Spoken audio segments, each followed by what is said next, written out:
ನಮಸ್ಕಾರ ಸ್ನೇಹಿತರೆ, ರತ್ನ ವರ್ಲ್ಡ್ಗೆ ಸ್ವಾಗತ. ನಾನಿವತ್ತು ಕ್ಯಾರೆಟ್ ಜ್ಯೂಸ್ ಮಾಡೋದು ಹೇಗೆ ಅಂತ ಹೇಳ್ಕೊಡ್ತೀನಿ. ಅದಕ್ಕೆ ಬೇಕಾದ ಸಾಮಗ್ರಿಗಳು: 2 ಕಪ್ನಷ್ಟು ಹೆಚ್ಚಿಟ್ಕೊಂಡಿರುವಂಥ ಕ್ಯಾರೆಟು, 1 ಲಿಂಬೆಹಣ್ಣು, ಪುದೀನ ಎಲೆಗಳು, ಕಟ್ ಮಾಡಿ ಇಟ್ಕೊಂಡಿರುವಂಥ ಹಸಿ ಶುಂಠಿ. ಈಗ ಶುಂಠಿ ನೀರು ರೆಡಿ ಮಾಡ್ಕೋಬೇಕು. ಅದಕ್ಕಾಗಿ ಪಾತ್ರೆಯಲ್ಲಿ ಹಸಿ ಶುಂಠಿಗಳನ್ನು ಹಾಕ್ತಾಯಿದ್ದೀನಿ. ಹಸಿ ಶುಂಠಿಗಳು ನೀರಲ್ಲಿ ಸಂಪೂರ್ಣವಾಗಿ ಕುದಿಬೇಕು. ಕ್ಯಾರೆಟ್ ಜ್ಯೂಸ್ ಮಾಡ್ಕೊಳ್ಳೋಣ. ಅದಕ್ಕಾಗಿ ಮೊದಲು ಮಿಕ್ಸರ್ ಜಾರ್ಗೆ ಕ್ಯಾರೆಟ್ಗಳನ್ನು ಹಾಕ್ಕೊಳ್ತಾ ಇದ್ದೀನಿ. ಇವಾಗ ಪುದೀನ ಎಲೆಗಳನ್ನು ಹಾಕ್ಕೊಳ್ತೀನಿ.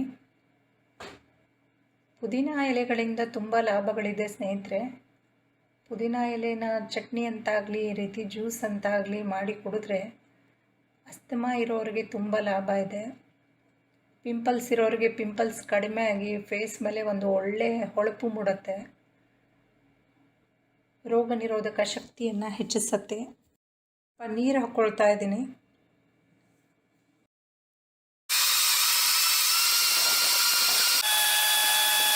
ನೋಡಿ, ಶುಂಠಿ ನೀರಲ್ಲಿ ಚೆನ್ನಾಗಿ ಕುದೀತಾ ಇದೆ.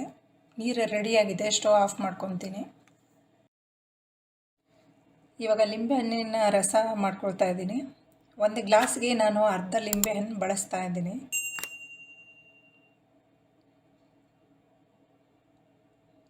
ಯಾವುದೇ ಜ್ಯೂಸ್ಗೆ ಆಗಲಿ ಲಿಂಬೆಹಣ್ಣಿನ ರಸ ಸೇರಿಸಿದರೆ ಅದರ ರುಚಿನೇ ಬೇರೆ. ಇವಾಗ ಹಸಿ ಶುಂಠಿದು ನೀರು ಏನು ಮಾಡ್ಕೊಂಡಿದ್ವಲ್ಲ ನಾವು, ಅದನ್ನು 1 ಟೀ ಸ್ಪೂನ್ದಷ್ಟು ಸೇರಿಸ್ಕೊಳ್ತೀನಿ. ಇದಕ್ಕೆ 1 ಗ್ಲಾಸಿಗೆ 1 ರಿಂದ 3 ಟೀ ಸ್ಪೂನ್ದಷ್ಟು ಸೇರಿಸ್ಕೋಬೋದು.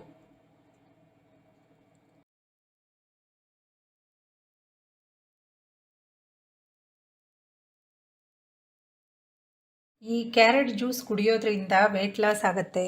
ಇದರಲ್ಲಿ ವಿಟಮಿನ್ ಎ ಇರುವುದರಿಂದ ನಮ್ಮ ಕಣ್ಣುಗಳ ಆರೋಗ್ಯವನ್ನು ಕಾಪಾಡುತ್ತೆ. ರಾತ್ರಿ ಕುರುಡು ಅಂತಾರೆ, ಅಂದರೆ ಕೆಲವರಿಗೆ ಕತ್ಲಾಗ್ತಿದ್ದ ಹಾಗೆ ಕಣ್ಣು ಕಾಣಿಸಲ್ಲ. ಅದನ್ನು ಕೂಡ ಇದು ನಿವಾರಣೆ ಮಾಡುತ್ತೆ.